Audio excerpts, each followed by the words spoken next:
Hi there, and welcome to another episode of African Business Stories, your insight into female innovators and entrepreneurs building and running businesses in Africa. I'm Akego Okoye, and on the show today, we're switching it up a bit. So, we're going to pause from talking about our amazing female entrepreneurs and focus on our fathers. In honor of Father's Day, we've put together a special series titled Lessons and Legacy.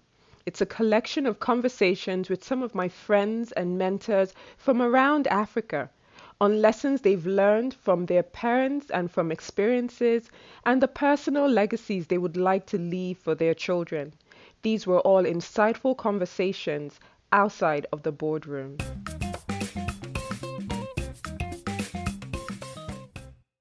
On this episode, I chat with Dr. Nuno Alves. He's Director of Business and Technical Affairs at BP.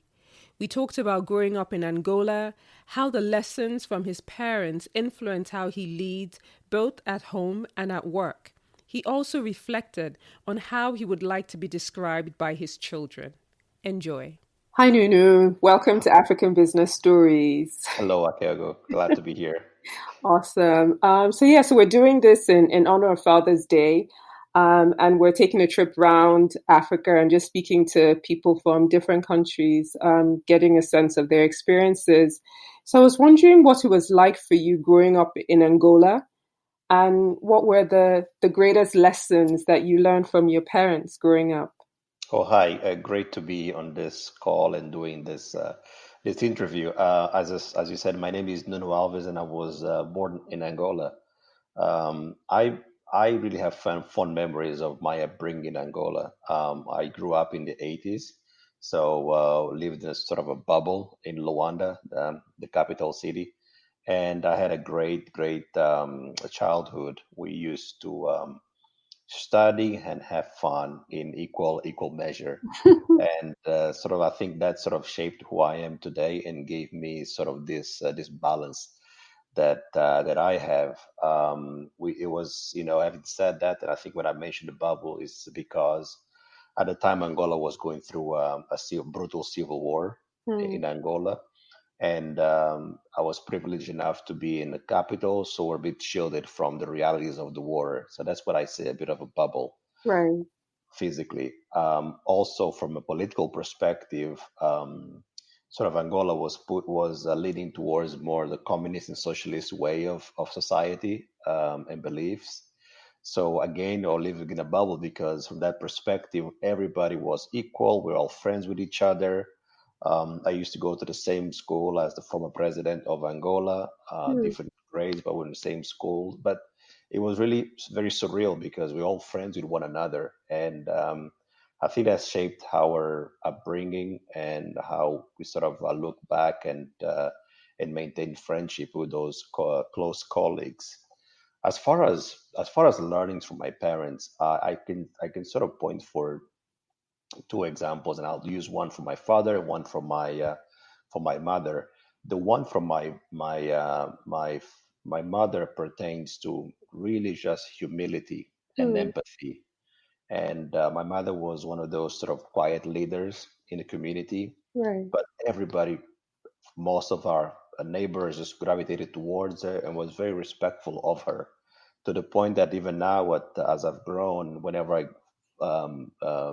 go to Angola, everyone just asks, "How's mother? How's your mother? How's your mother doing?" No, no.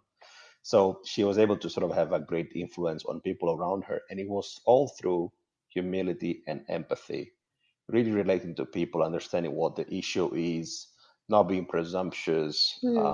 sort of listening with intent to understand versus to respond. Right. So I learned that from her really strongly. And then on my father's side was about hard work. My Hmm. father really worked really hard to really, he loved working, but I think it is also part of looking after the family. So I think that also shaped me who I am right now. Wow, that's very interesting. So how have these lessons influenced how you lead today at work and in the home as well? That's a very good that's a very good question. I always say there's two sides of us, one at work and one at home. But I try to be I try to be as consistent as I can be. Obviously, there are different challenges in both areas, but I try to be consistent as I can be.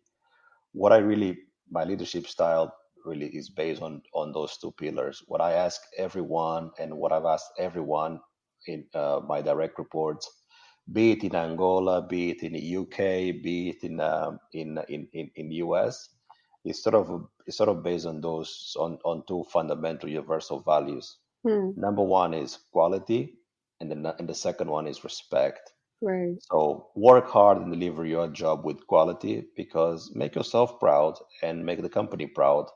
And you do that through quality work, because Hmm. that's how you also achieve progress, and that's how you add value for the corporation. So quality is number one. And then the second one is respect. I think based on my upbringing and the examples I've used, I also do believe that we have to hold each other to a different standard when we come to work. Right. We spend so much time of our lives at work. I'm not sure if you've noticed. Well, now with COVID, we're spending most Hmm. time at home, but in the under the previous normal, we used to spend so many hours of our lives at work. So we also had the responsibility to be respectful to our colleagues, treat them with respect, with empathy. And I think for me, those are the two areas. They're sort of my ground rules. And what I found that was amazing, it's those universal values applied for on all the countries and culture that I've come across. And I want to believe that that also has helped with shape me and be successful at work. Hmm. I think with the at home is the same thing. It's about relationships, especially with your spouse. So there's a cross gender aspect.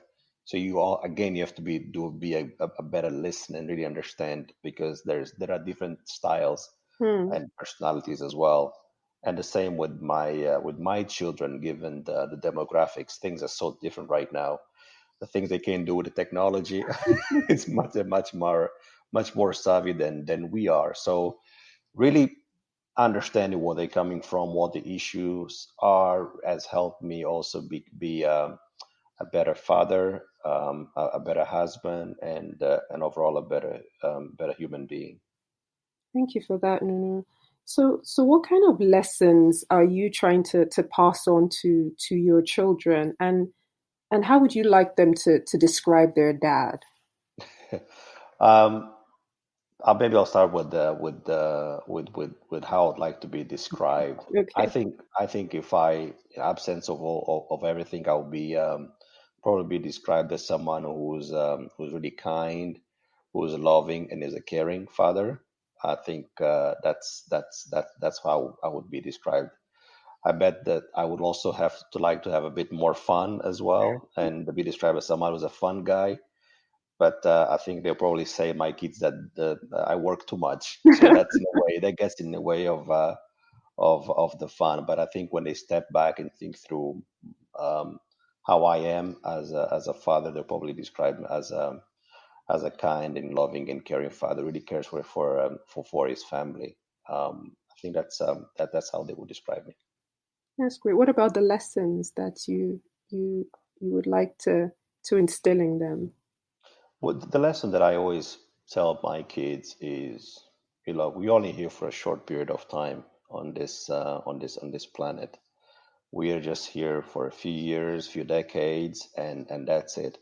So make the most of their time, make the most of their lives, and there are things that you do by yourself, but a lot of times in terms of making big accomplishments and achieving progress, you have to work with others. So learn how to deliver things individually, but also how you really work well with people to really achieve big things.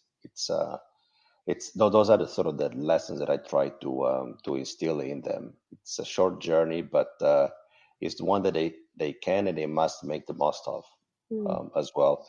And as I said before, just have fun. It's it's short, so they have to have fun as they progress and live through life. Thank you so much for that, Nuno. Have a lovely Father's Day. Thank you so much, Akira. Thank you. Thank you so much for listening. That was one of many conversations in the Father's Day special Lessons and Legacy. All the conversations in the series are available on my website, www.africanbusinessstories.com. Don't forget to subscribe to the podcast on iTunes, on the Apple Podcast app, or the Google Podcast app. And do leave us a review so we know how we're doing. I am Akego Okoye, and you have been listening to African Business Stories.